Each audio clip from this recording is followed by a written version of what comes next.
Welcome to post-match from the Blue Room for Liverpool 1, Everton 0.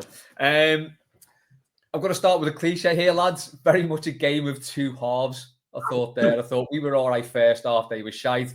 They were all right second half, we were shite. They just got the crucial goal that settled it. But there was a couple of odd refereeing decisions, which we will go into as we move on. But Warren, will come to you first. What did you make overall of the game? A fair result, probably. Yeah, there's a lot to be frustrated about from our point of view, which I'm sure we're going to talk about. I think that I just don't think we're quite at the level to disrupt the little downturn they've had of recent times. You know, since the PSG loss for them and then the Newcastle Cup game. They didn't look 100% confident. I know they had the majority of the ball, and the stats are going to, show and probably prove that they deserved the win. But there was nothing there which I watched coming away from that, especially first half, where I thought they've either dominated the game from a possession point of view. Of course, they dominated it, but from a point of view of, you felt like you were threatened by them. Continue like that. You know what it's like in a derby. Every time there's an attack, you wince and you're nervous that it's going to go in. And I just didn't feel like that really tonight. I didn't feel It like was they were. It was the opposite of, remember the Marco Silva one, where it Yeah. was 5-4-1, 5-2, True. whatever it was. Yeah. It felt like they were going to score every attack. It wasn't anything like that, was it? And the Martinez first season one, when we went there and got topped 4-0, I just didn't feel. I felt Everton did what they had to do with the squad we've got. And look, if we're honest, we're limited, aren't we? And we have to take advantage of the chances we do get. And obviously, I know we're going to talk about our chances first half that we didn't take. But for me, it screamed tonight of Everton's lack of quality to be able to go there and cause them any bother. I think that a team with any quality tonight probably goes there and gets the results, not because they're awful or anything like that. I just think they're on a bit of not exactly a slump, but they're not at their 100% best at the minute, and because of the month they've had. And I think I'm not saying they were there for the taking, but I think that there was an opportunity if we have a better team and better quality players tonight, we get something from it. So I'm struggling to be, look, any derby you lose, it's crap, let's be honest, it's shite, but I'm struggling to be too disheartened by that. I'm struggling to be too angry at that. I don't think there was a lack of, again, effort, which is the bare minimum you'd ask. I just think ultimately it comes down to two teams who, one, are the reason why they're 12 points clear, is it now, and one is the reason why they're 14th, 15th in the league. Yeah. And it's simple as that for me. Just on that, Dave, on the fact that it's a derby defeat, it doesn't feel like a derby defeat. I mean, we touched upon this on Monday, on Blue Monday with me and Roger, when we were sort of saying I don't think we've ever been so relaxed going into a derby because there's literally no jeopardy. It's just another game. And that might sound like me being a knobhead because we've been beaten, and I'm saying, you know what, I'm not arsed. But obviously I'm bothered if we've been beaten, but it feels like we could have been beaten at Arsenal or Villa away there. And that's kind of what it feels like. We've been beat, but it doesn't feel necessarily like a derby defeat. And I don't quite know what that's saying to me, to be honest. Because, I mean, like in the past, I've been absolutely livid when they've won a game we're not even involved in. But today, I'm just a bit like, we've been beat. It's annoying, but it's not like a derby defeat. Yeah, I think you're right. It was a shrug of the shoulders more than like an actual fuming about it. You know what I mean? And anybody who thinks with any cats, have we? So that's it. Well, people, anyone who hasn't listened to Blue Monday, I think this is sour grapes. But if you do want to know, we actually said this sort of thing, didn't we, on Blue Monday about being like, well, it's not quite an arse end of the season game, but when you look at it in reality and factually, Everton are all but safe. Liverpool have all but won the Premier League. You go in there, and I think the only disappointing factor from that was you probably could have gone a little bit harder against them. Having said that, that was the most, I would have put it, the most positive effort I've seen David Moyes have at Anfield. I have to say that, because I think, aside from all the great things he's done so far since he's came back, and Everton are back on like an even keel, and we're all looking forward to the summer and next season, nothing will ever take away from him how appalling he takes Everton to Anfield as. And I felt today that they were there to go and beat them, absolutely. They'd say the same about us there though as well. I thought it could have been. Do you know, at times I thought it seemed like a friendly this. I'm not joking. I looked at it and I thought that sort of bite, and before that I thought, there'll be all sorts of shite coming out here because of the Corey and Jones thing at the end of Goodison. Do you see any of that? No, not really. Didn't say anyone push anything. Seeing Tarkovsky acting like a dickhead, should have been sent off early doors. That would have been when I was like turning the telly off because you're going to get beat 4, 5, 6. Because that was one of the most ridiculous things. He seems to have it in him, doesn't he? Every other game. But yeah, I mean, I don't feel like it was a derby to, you walk into work like most. Obviously it's almost like cliche. Everyone walks into work, so sees your family and all that, and you think, wow, we just want to win a derby. It doesn't feel like that, really, does it? I mean, they've done the job they needed to do.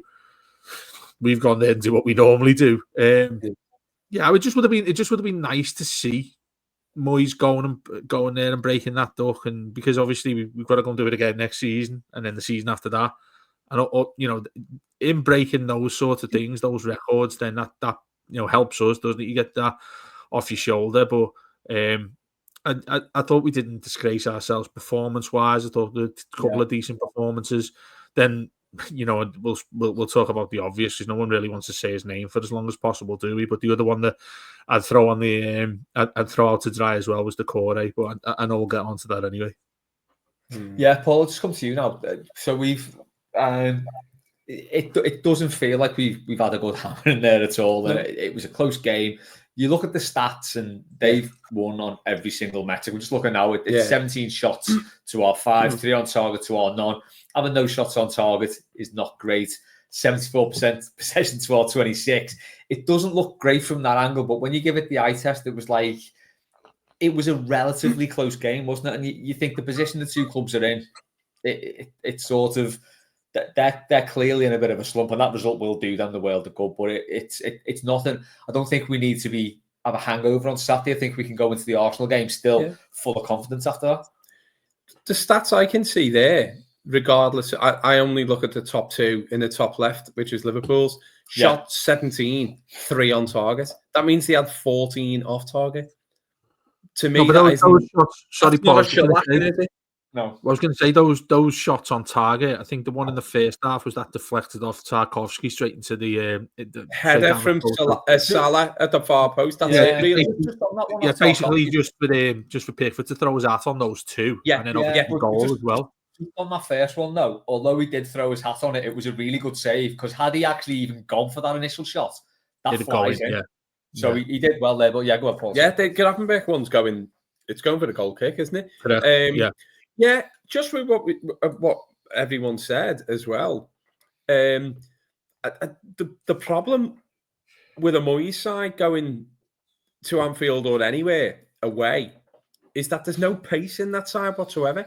You can play like Forest have been playing and how Leicester played when they win the league if you've got pace. You can soak up and have 37% possession or 26 as we've had tonight. And then it's more than a quarter. Well, yeah, that's quite true, yeah. But we're not playing NFL, what are you on with? And then you look at the outball, and usually the outball is the Corey at left wing. And then you're thinking, well, where's he going to go? Because he turns like a ship.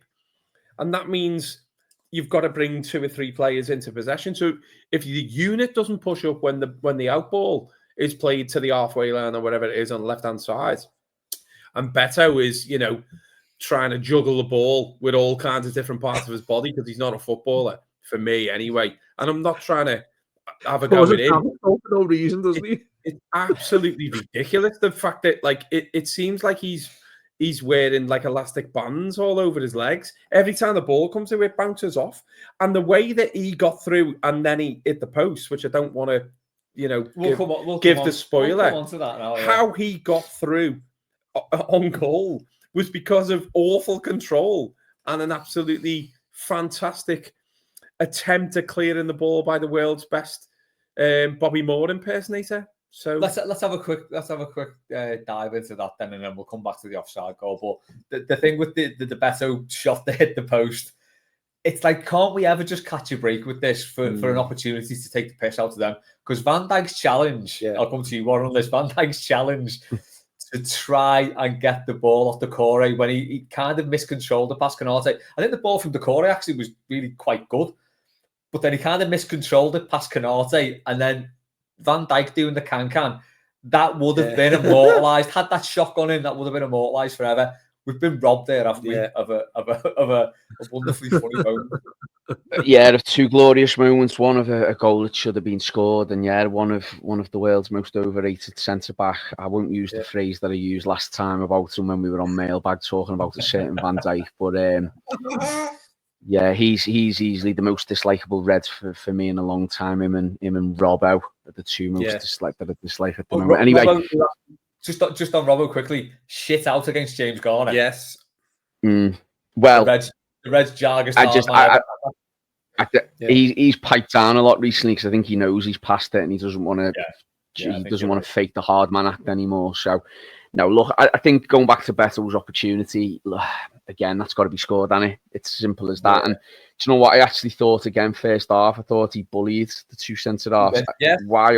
Why some teams across Europe want that Canate, I don't know, because I'm going to confess, I don't watch a lot of Liverpool games, if any, but the two I've watched this season, both derbies, I thought he's been absolutely honkering that Canate.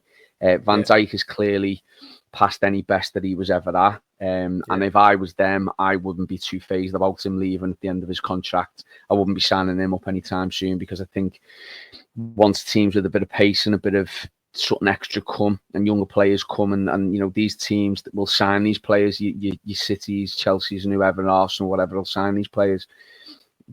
He's not cut out for it, I don't think, anymore. And I think that they got into such a good position now, they can coast, if you like, to an extent. But I thought Beto bullied them. I really did. It's a shame he couldn't keep it up, but in some ways I felt sorry for him, because we were quite deep and in a structured shape, which was decent. But then any time it went forward, it needed to stick. And it was difficult because he had 2-3 around him sometimes. So in that respect, I feel sorry for the lad. He worked hard to create his chance that he had. But when you're in that situation, you've got to score. It's as simple as that. And to hit the post at a key moment in that game. And look, we'll never know if we go 1-0 up there, what happens the rest of the game, whether we hold on or whether they, you know, push men forward and we're under all sorts of pressure and we can't hold on. We don't know.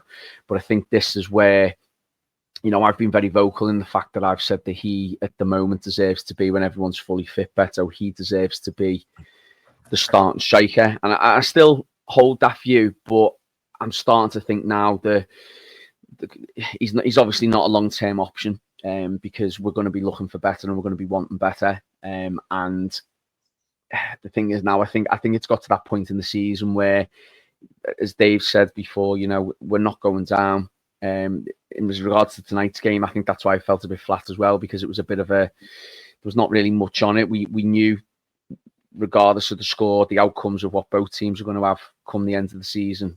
So there was not really any intensity or pressure on the game really tonight. There was not really anything going on it. So in terms of that, you know, there's not a lot to be too disappointed by. But if we want to progress and we want to go forward, there's certain players in our team at the minute that in 5 years' time, I don't want players of that quality anywhere near our side. If I'm all right to name a few, Les, if that's all right with you.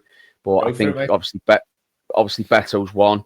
I think that's, if there was any doubt in anyone's mind about Jack Harrison tonight, then he will not be an Everton player next year. Because did want to touch on that. The biggest giveaway that he's not signing for Everton next season and he is going back to Leeds is the fact that he came out with a top knot. So there you go. I was going to say the haircut alone is enough for not signing. But I think he showed at times that he's so poor in possession. I mean, the 4-on-2 we had, and he's passed it straight through 2 Red players straight to their keeper. What? Like, I'm sorry, like, I know in that situation, a pressurized situation, but you've got to have better players who make better decision making than that. We're the only team who plays the wrong pass every time in that situation. So there was that. I'll be honest, I know we're going to touch on Tarkowski as well. He's the type of player now, I think, is at the moment, he's fine in our defence, but he's the type of player in 2, 3, 4 years' time I want nowhere near Everton. We don't need someone who's lunging into tackles like that. We need someone with a bit of quality and a bit of class at the back. to go alongside a Branthwaite type. And the other player who I'm dying for him to take games by the scruff of the neck, and I'm dying for him to start showing me why he's Premier League quality, because he only ever seems to do it once in every 5, 6, 7 games for me. And I might be controversial saying this, is James Garner. I'm starting to get a bit fed up with him. Yeah. He's got a nice pass on him. He's got a nice bit of control, but what did he do? What did he do in that game, and what's he done in any game for a long time? I'd be inclined to give it a Burnham an opportunity now in that position rather than him. So there are a couple of players that, down the line, if we can improve and we can make those signings, that's where we can come to a ground like tonight and play like we did and take opportunities, and who knows what happens, and we'll see marginal improvements hopefully as we go along. But that's why I'm failing to be too angry, because that's where we are at the minute as a squad and as a team. We're limited, and to put up the fight and to do what we did tonight, I think in some ways was impressive, but you've lost the Premier League game to your biggest rivals, so ultimately you come away very disappointed. I agree on Burnham and Garner. To be honest, I've been thinking this the last couple of games. I think since the Man United game, Garner's not been as good as he was in that game. So like you say, he's probably a 1 in 5. I think Eric Burnham, every time he comes on, he does impress. He impressed at the start of the season. I think there's definitely a case to play him with Garner. Dave, I'll come to you now on the offside for Beto. I think it was. No lines were drawn, and I think we were meant to have that semi-automated offside in these games, weren't we? Where, like, when you see it in the Champions League, you get this nice curtain that drops, and then the player's elbow or his knee or something breaks through the curtain to show you it's offside. Yeah. None of that in the Premier League. They just don't draw the lines, and they go, well, there you go. Let's have a look at that. Yeah. I thought he was off from the position. Well, on the telly from where you've seen, I thought he was slightly offside, but it was one of them where when we used to have those the offside decision where I think you had to have, was it daylight between you kind of thing. If one's leading one way and one's leading the other, then you can it's still onside, and the encouragement was they want to see more goals in games. But yeah, I mean, it was a cracking finish, by the way. I do need to say that. I thought he done it really well. He can't half finish. Yeah, it's like when he's offside, he's absolutely brilliant. He's a world class. Yeah, I mean, I think when it goes in, I thought as soon as the referee blew, and I was like, yeah, it's going to be offside, and you don't even look at it twice. You know what I mean? Because it's them, because you'd have that mentality in it. Yeah. I mean, it was their cock up that caused it themselves anyway, wasn't it? And just echoing what everyone said there about him, really, I thought as much. I'm trying not to do him a disservice, but this will absolutely do him a disservice. Is I think he's good at being useless. If that makes any sort of sense whatsoever, and then by that, yeah, I think he is. He's the kind of player that you'll see on Sunday League who just loves to throw themselves about, and like they've made their morning where they want to go for a pint after it because they've shoulder barred someone and knocked them on the floor. He has that sort of attitude, but then it did make me smile when he goes and hits the post. Obviously, I'm fuming when he does it, but I'm thinking anytime he goes that side of a goalkeeper, he doesn't score. Yeah. But now when he does the normal way and tries to score the normal goal that he has scored for us, every goalkeeper's onto it. So it's like he's got nothing else in his locker to be able to score a goal, to sort of telegraph whatever way to go on. Sorry. Yeah. No, I think for me, the thing with that is he's good. He's a good player in that regard, where if he's your sort of second choice striker, he'll probably get you 10 goals a season, maybe 8 goals a season, which is fine. All competitions. But like Warren says, when you've got Beto as your first choice striker, as well as he's done in that initial run, and he did as much as Moyes to sort of get us away from relegation trouble. Yeah. So that's sound, I think. Well, when's the time? When have we been, and I think it's a bit of a bugbear for me for a long time, when have we ever been able to play a genuine 2 up front? Or a striker with a false 9 or a 10, whichever way you want to put it. It's been a long time, so maybe Martinez times when we've done something like that, where we've had, the bottle to be able to do that in matches, certainly away from home anyway. At Goodison, when you're on top of the ball a lot more, I think you don't need it as much as it becomes as obvious as it is when we're away. You see games like that, he put Brozier on for him, yet we got Ndiaye on as well, who just barely got a kick of the ball when he came on, probably a little bit too late when he brings him on. Clearly not 100% fit. Well, I hope he wasn't 100% fit in regards of he should be starting that game if he is. And I just feel that, like, I do have sympathy with every striker we have, to the extent of where they're on their own, and that's where I thought he was all right for that game. I think He was Dave, able for to me, throw going on himself. said about playing two up front.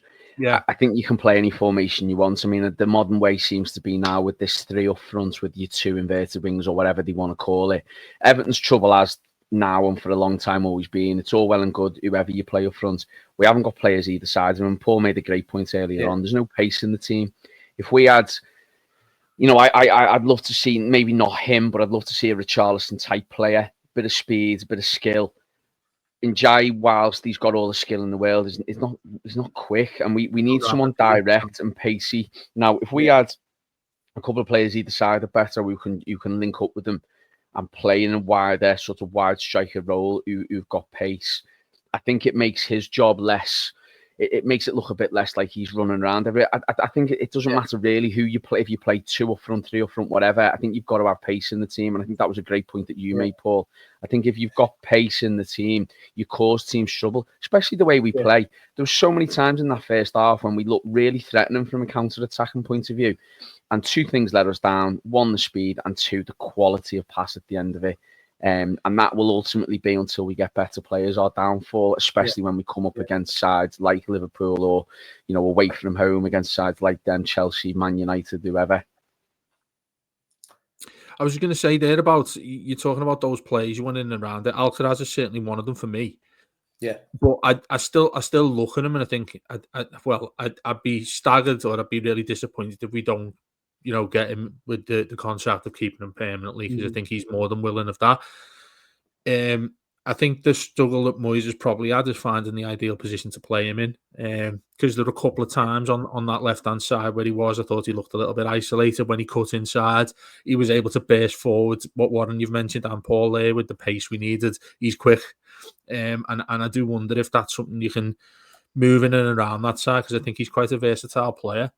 I think with Ndiaye, that's a really, really good point that I don't think many people have pointed at, is because we're all really excited by him, and he's a bag of tricks, isn't he? You want him on the ball all the time. He's doing keep-ups and skinning players and all that. But I do get that take you've said there, where he's not the kind of player like he'll skin someone and then he'll burst the pace, he'll get him to the touchline, or there'll be a burst of pace that gets him inside his man and having a shot or laying it off or cross, whatever it is. He tends to have to go back and do it twice. And I'm trying not to do him a disservice, but he's not lightning quick.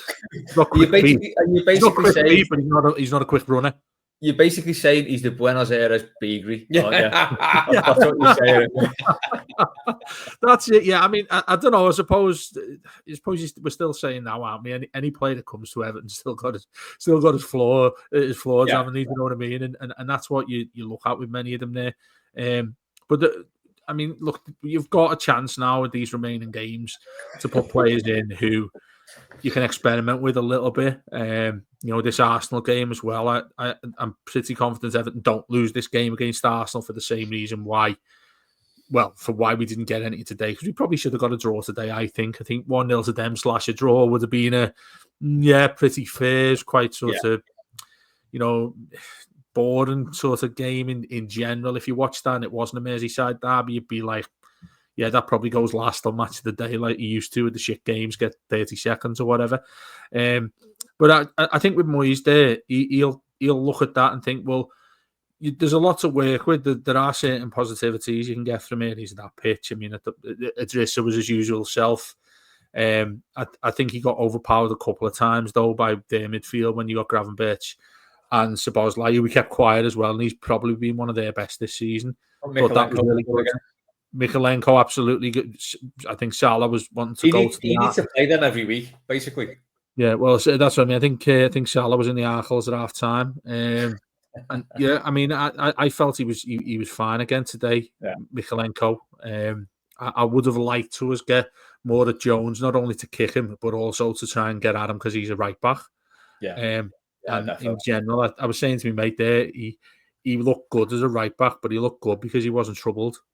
And I think that was we missed the trick there. I think Moyes missed the trick there, and that's when he gets Ndiaye on a little bit too late. There's nothing you look at and think, you know what, that's that's something that proper kicks you in the bollocks. Like most times we go to Anfield, most of it was a bog standard game there, but you just got to keep the context in it. That it's not. It wasn't must win. How fortunate, how much of a luxury is it for us to go to Anfield and it be great if we win, but if we don't, let's move on to the next one. I think the standout is definitely the very, very bad thing that could have happened tonight. Did not and had no chance of happening tonight, which is all we could ask for given the start of the season we had. Let's move on to some of the controversial issues then. Let's spice this post-match up a bit. Warren, Tarkowski's tackle, and let's start off with that. Sky fucking went to town on this. I don't think they've given any such coverage to any tackle ever in the history of the Premier League. They really went in heavy on this one. Now, I can see both sides of it. My Everton biased hat on. I can see, do you know what? He made the tackle. What else could he do once he's made that tackle? And he hits the player. Other way round, I'm probably thinking he should be sent off for that. So it was one of them for me. Amazed that the upside down that was not given. Absolutely staggered that a VAR decision. And not to mention referee didn't give it, but I can see both sides. So I can see,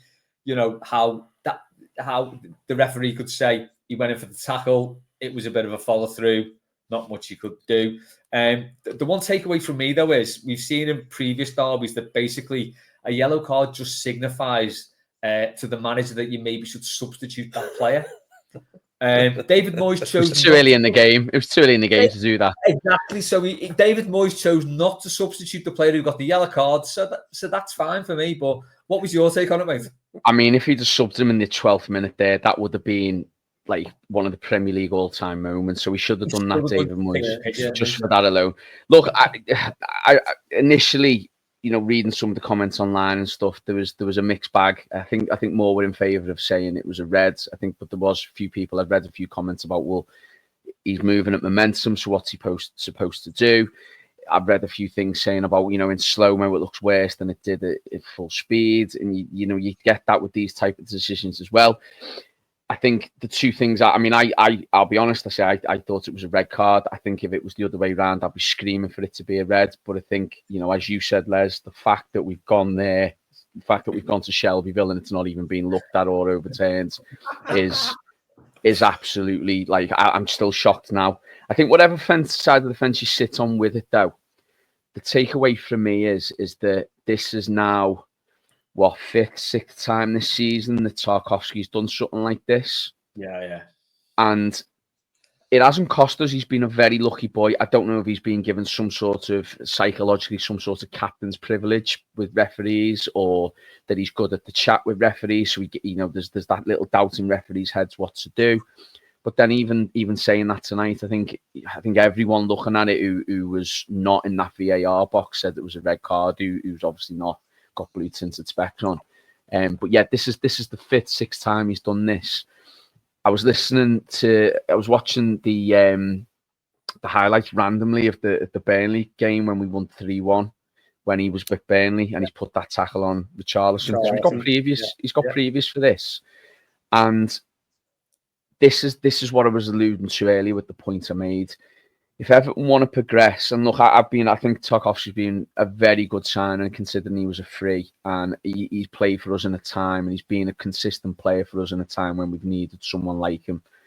But if Everton want to progress as a football club on the pitch, he's the type of player we need to say bye to eventually, because there's a reason why he's only ever played for Everton and Burnley. There's a reason why he's not made the England squads, even though stats have said that he should have. I mean, for instance, he was that year when Conor Cody went, when he was with us to the Euros or whatever it was, or the World Cup. Tarkowski on paper was a better player than him. But there's a reason why Cody got picked over him, and it's because he is very limited and he has to do those type of yard dog things to cover his back sometimes. And there is going to be a time when it's unfortunately going to come against us, and he is going to see red. And for Everton to be where we want them all to be, he is unfortunately the type of player for me that we need to say, sorry, but we're not looking at your calibre anymore. We're looking higher. And that nearly cost us tonight. And I think if he gets sent off in the first 10 minutes there, whenever the tackle was made, I think it was that early on, wasn't it? Yeah. Liverpool win that 3-4-0 because they keep the ball. We're chasing shadows for 90 minutes. And he's very, very lucky to be on the pitch. So my take on it personally is, yes, I think it was a sending off. I agree, or I can see why people may say, well, look, 10 years ago that wouldn't have been a red. I like that sort of challenge in even if it doesn't exist as much in the modern. I can see both sides a bit like you, Les. For me, it was a red, but the ultimate thing for me that stood out is we need to be moving on from players like James Tarkowski now and looking at better down the road, and that might take a few years. Only thing I disagree with there is I still think Liverpool only win 2-0 against 10 men because they're shit. Paul, what do you think on Tarkowski's non-red card? Well, not just that, but the fact 100% agree with Warren. I've said this for so long, is that, yes, he organised defence well. Yeah, he was See, the thing is,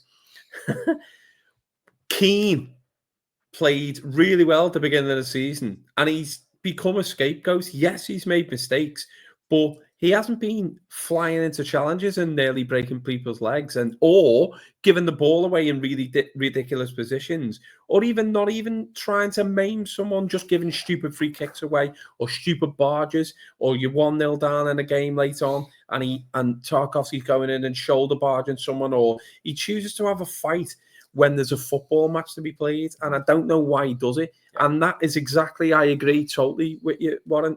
Liability is the word I've always used with Tarkowski, because he can be, he is the type of player you want to go into battle with, but then he'd probably go and cut the king's throat and no one would be able to take over the, do you know what I mean? It's not what you want from your captain, is it? No, that's the thing. And I think there are different ways of leading a team as well, aren't there? Don't get me wrong. We're talking about a Merseyside derby and a captain that used to play for their club who epitomised that, by going in and 2-footing our left back, for example, with,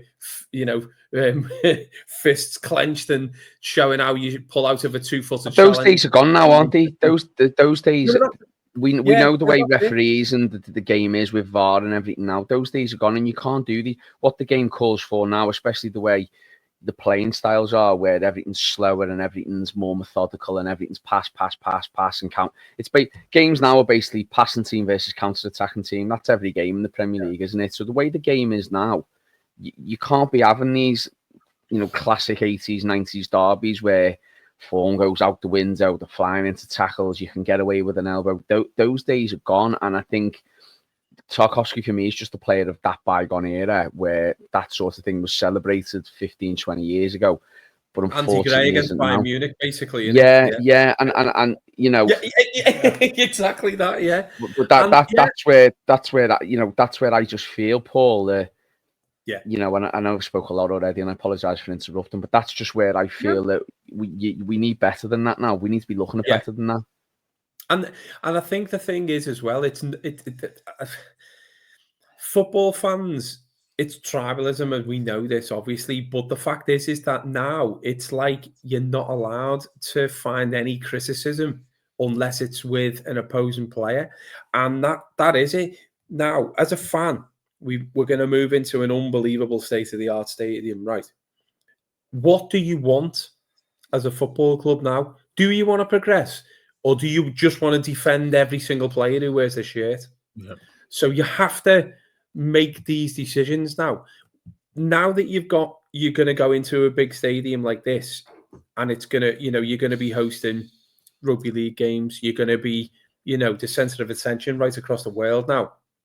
You're now going to be getting sponsorships, like these rumours have been flying around with different things. You're going to be getting sponsorships from places that you've criticised other teams for having in the league. For example, we know a big team in the northeast of England who've got an owner that we wouldn't agree with. But if it made us successful, would we change our morality? For example, we won't pull it that. No, but you know what I mean. I know what you mean. I know what you mean. We're saying it. Yeah, but I'm just saying it now because people are going to have to start changing their stance on things. Because if they want the club to be competitive, They're going to have to park the morality at some point. Oh, yeah. They really are. And now we're going to find out who is going to really be defending players or sponsorship and things. Yeah, we need to step away from this underdog scenario. Yeah, absolutely, yeah. But just to talk about tonight's opponents, they are somehow simultaneously the best team in the world, but also the plucky underdogs. Don't know how that works, but we'll move on. Dave, I want to move on to their goal, because I, for the life of me, cannot see how that was not offside. I've seen many sides of this argument. The ball was played to Diaz. Tarkowski made the tackle, which apparently kept Diaz on side when he was offside when the ball was played. Diaz then backheeled it to Jota. Brilliant jink and finished by Jota, by the way, taking nothing away from the human pube for that goal. But I can't understand how that wasn't offside. And by the way, I am here to be corrected for being completely wrong, but I just can't see how the ball is played directly to him. He's not offside, even if Tarkowski makes the challenge. I don't get it. Are we now at the stage where you're getting punished for actually intercepting the ball? Because exactly. You've got a centre back there that if the only way you're going to get that called offside is you leave him to get the ball. Exactly what Les said. Is that going to happen? Is anybody going to do that? Absolutely not. It takes away the literal elements of the game if you have to go and do that. Yeah. And that feels as if that had to happen for Liverpool to not go on and score that goal. That's why it was a disgraceful decision, what we've seen. And where there is leeway, I think that you have to make an assumption that that's what they're trying to do. So who was it who played it to him? Who was it who tried to put him in? Well, whoever it was, it doesn't matter anyway. Whoever's trying to put it through to Diaz there. I think. Right. So if we're in that, when you're looking at, and you talk about phases and all that, so let's say that's the first phase of the goalie go and score. When that ball is being played, the first thing VAR should be checking is that the player's intention of where they want that ball to go? Was there any other Liverpool player in the space of it? Was he aiming to play it to 2 or 3 lads like a cross? No, he's trying to give it directly to that player who's on the left-hand side of the 18-yard box, and Liverpool carry on the play and go on and score the goal. When the defenders come in and stop that, as he should be doing, as any defender should be, it's not rocket science here. What we're talking about, is it? We're not teaching under fives. We're not talking about it in that regard. The defender's going to try and stop the ball from going to the opponent. Yet we're talking about a decision here that Everton would have been given the correct decision had he not intercepted the pass that was going to the way in which they played it, where he's a few feet offside. And I think that's an embarrassment to what this game's like. And I know you missed out on me with the Tarkowski thing. I think he's an absolute disgrace, and I don't want him at Everton anymore. But that's by the by. Dave, if you want to talk about the Tarkowski thing, go for it. Just going back to that point there. I just in the context of that game, in a Merseyside derby, you've got to be one level of shithouse. As soon as it happens, right, I was thinking, I'd probably rather have Funes Mori making that challenge than Tarkowski. I don't know. At least Tarkowski didn't kiss the badge. So that's true, but I'm pretty sure he would do if he got the red.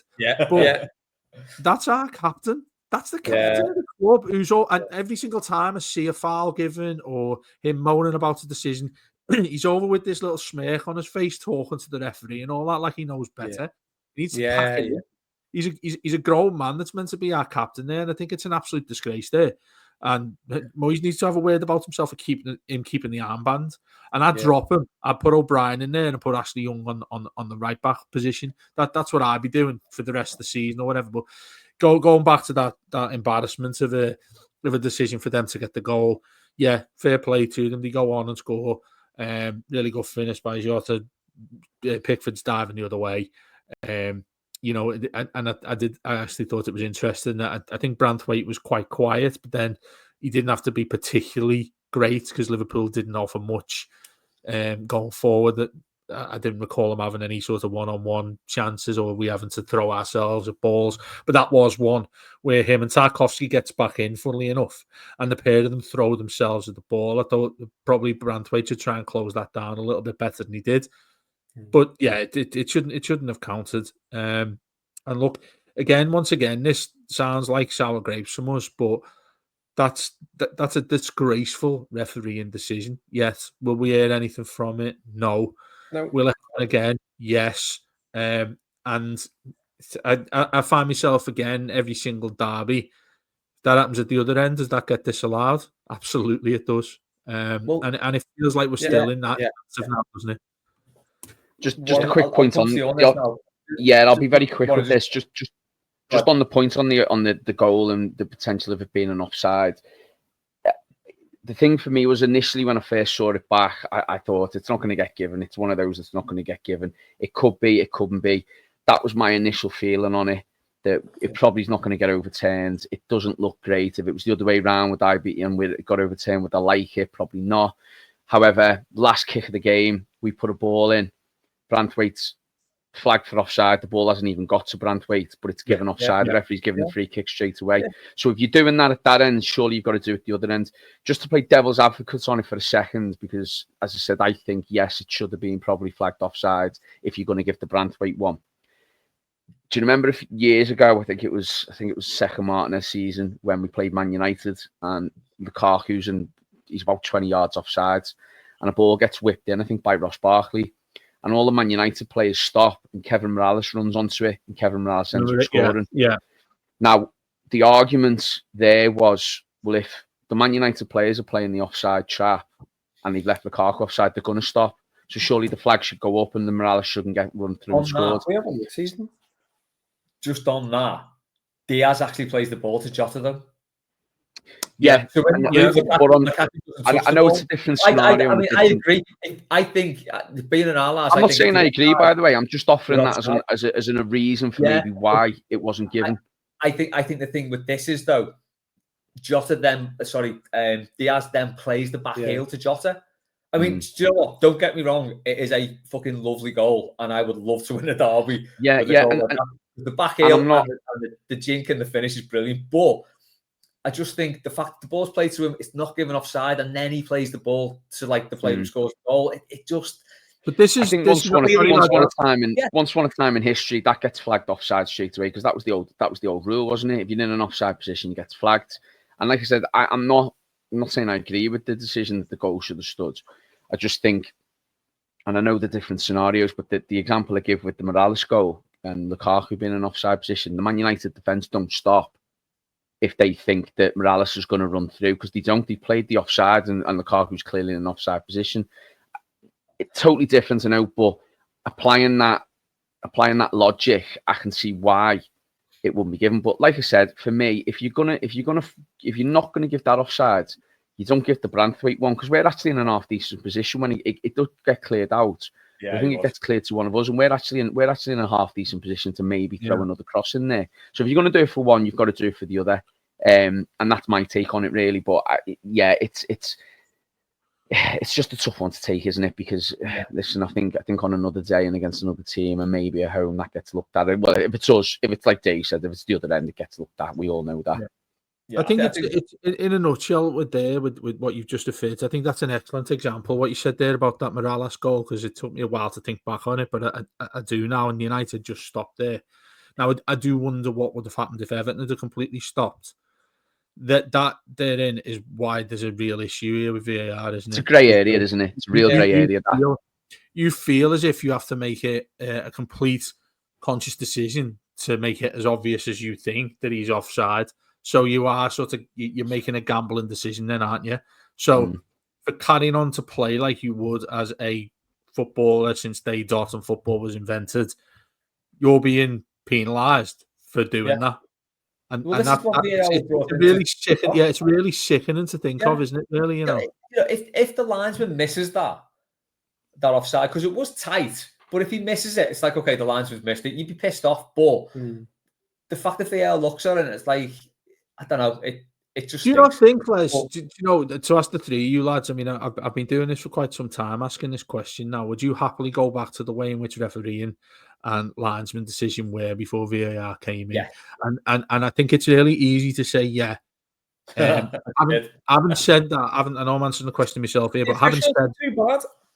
What we're going to see, though, what we're going to see in the next fortnight, I think it is the Wizard of Oz and you'd have to step behind and all that to try and get something offside or whatever it is, right? That's going to come in, and I'm welcoming that because it's an alternative. At least let's give that a go and see if it's any better, which it should be, because I think they played it at the Women's World Cup a few years ago, and it actually worked quite well. They just didn't use that bit when they brought VAR into the Premier League games.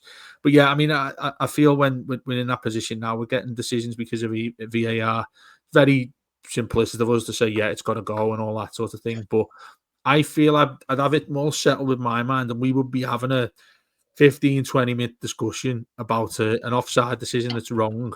We'd simply be sat here talking about how appalling that decision was from a linesman and not a load of lads sitting in a truck and getting replay after replay, yet still making the wrong decision. And that's what's the most infuriating thing about it. Yeah. I'd rather be fuming and trying to find the linesman's where he lives rather than me screaming at what goes Allegedly. on in whatever they allow, whatever Calm it is. Down, Curtis Woodhouse. Whatever they are sitting in the truck watching porno, trying to tell you that something's offside. Lads, if I'm sitting in the truck, I'm not going to be watching offside decisions. We got 45 minutes in before Dave mentioned Grot.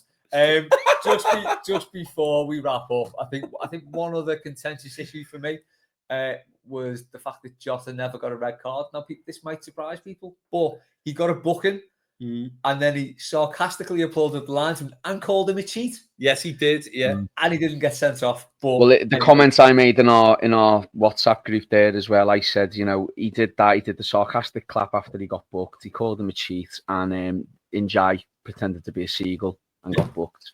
Yeah, and that's. Do you know what as well? I don't know if you remember as well. I think we had a shout for a penalty. McAllister was all over Tarkowski. Oh my God! Yes. And he wasn't even looking at him, and he was great. He was basically bear hugging him, and that took me back to, was it the Newcastle game when Tarkowski got a penalty awarded against us for the same thing, for the same reason? I don't think it was a penalty because I didn't want anything to go towards Tarkowski in that game. But all right, I know, I get that. But the thing is, if that's you all know as well as me, if that's done on the halfway line and you're not looking at a player and you're bear hugging them when the ball's behind you, it's not a penalty on the halfway line. I'm joking.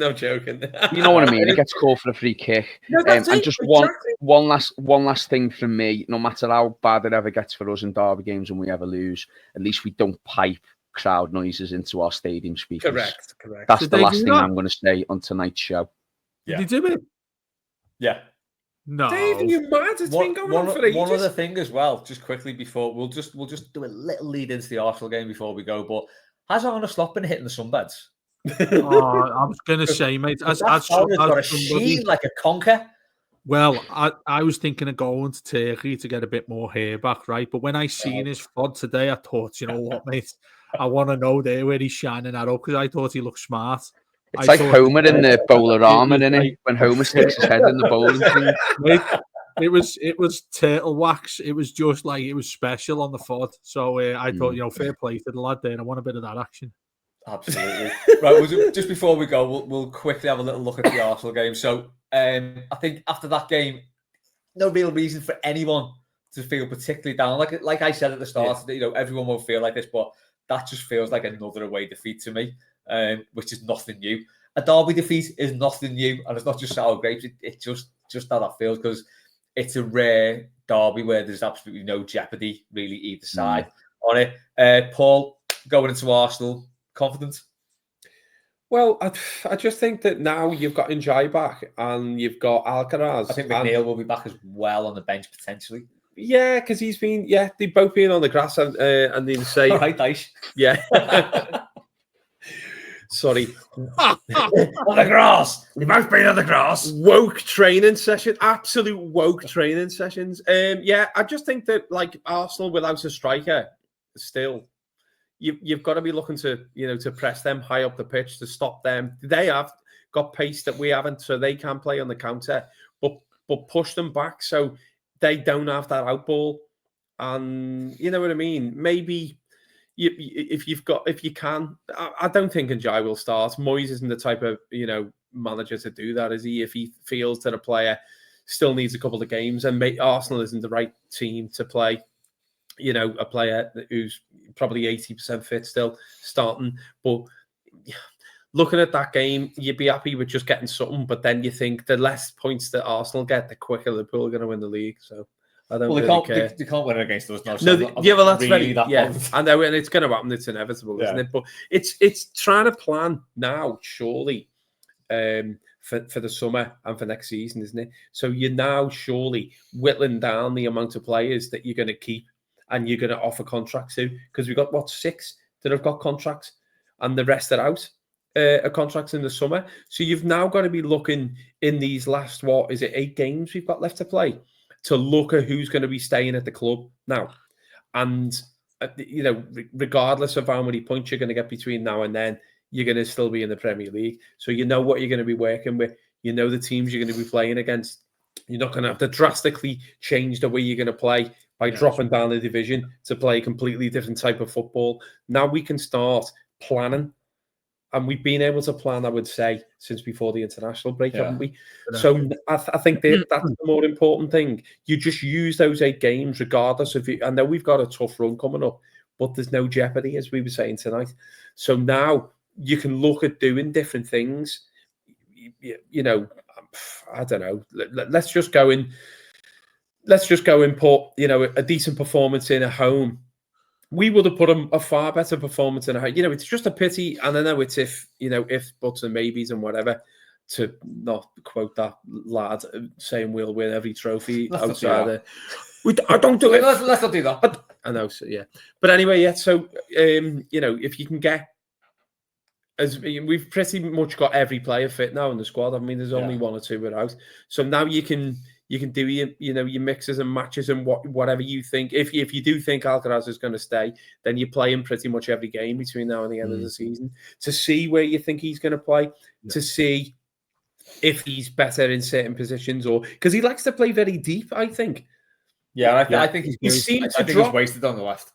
Yeah, but he loves to. I think I think it's very difficult for a lone player as well to think, you know, I'm going to come here next season. Is he already been, you know, is his agent already been told? Does Moyes know he's going to bring him in?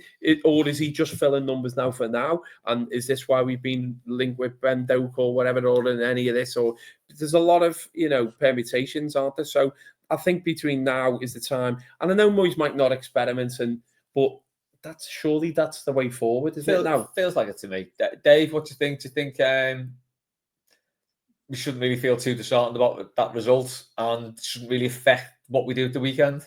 Not at all, really. I just think it's a traditional, a conventional Everton defeat at Anfield, isn't it, that we typically expect. I think that the thing that I was looking for, that was overly interested in this particular one, is can we go there with a bit of freedom, given the position where we were in the league? And I think we did that in little fits and starts, but there wasn't any really Everton grab hold of this game. You look at the possessions in the match and so that sort of thing. It was, if I looked at those stats, I think that Sean Dyche was still in charge. and that's what gets me a little bit with it, because it was flat. I think first half, we probably should have took the lead. I think we were the better side in the first half of the game. I think draw would have probably been fair. Then winning 1-0, probably fair. It's hard to fume about it as much as you'd actually want to. And that's what I'm sitting here doing now. I don't think I've got anything to say, really, that I completely irate about, other than the offside we've spoken about and Tarkovsky being a dickhead. That's it, really. Results, performance. You can sit and sort of do little bits and bobs about it all night long. But yeah, onto Arsenal. Go and help them win the league, unfortunately. But I'm more interested now. Well, we set ourselves up against them in, what is it, the first of the last 4 we've got left at Goodison, is it? Yeah, last 4. Yeah, and one of the real traditional fixtures as well. This one, yeah, it's generally a good fixture with a good atmosphere. Yeah. Warren, I suppose the plus point then from tonight is that we can go into that Arsenal game thinking, "Fuck it, let's just go and beat them." Yeah, you know what? For the reasons, because we'll help Liverpool in the league, that's 100% why we're going to win it. But listen, do you know what? Like, I've not come out to that game tonight and like with fear or trepidation of Arsenal. Again, it's another game where I can't wait to get there on Saturday. Can't wait to watch the match. Can't wait to see what happens. I think that they've got a few injuries, particularly at the back as well. I think the Gabriel's out, isn't he? And a few others are out. I know Saka's back and he looked very good. Yeah, he looked very good against Fulham. But again, I think that we've tended to do quite well against Saka in the past. So, you know, and the way Mykolenko played tonight as well, I've got no fear certainly of him, you know, coming up against them. So, I'm looking forward to it. And you know, like we've sort of said all night, and it isn't sour grapes. It's just that's probably as shit as it is at losing a derby, and it always is. It always is, but it's not. It doesn't feel as bad as I want it to feel. If that makes sense, like Dave was saying.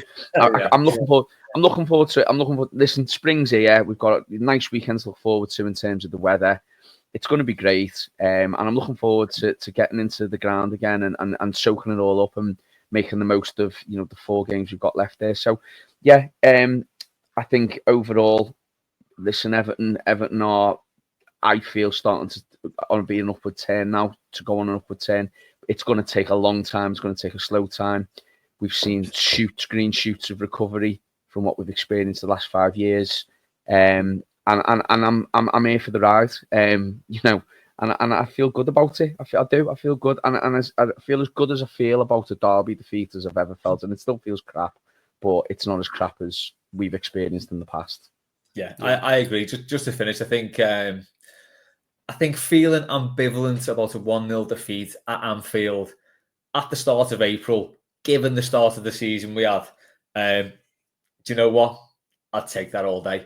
And also, Arsenal at home, 12:30 kickoff, potential shorts weather. Let's just go and enjoy these last 4 games at Goodison Park. Forget the rest. Cheers, Warren. Cheers, Dave. Thanks to Paul. Thanks to everyone who listened. Do let us know what your thoughts are on the derby. If you're watching on YouTube, leave a comment. If you're listening on a podcast, leave a comment too. Let us know what you think about that. We all feel, I think I can speak for everyone, say we're a little bit, it's a defeat, but do you know what? Fuck it. Yeah, that's been it for the post-match Blue Room of Liverpool 1, Everton 0. We will be back after the Arsenal game. Enjoy the rest of the week. Up to Toffees.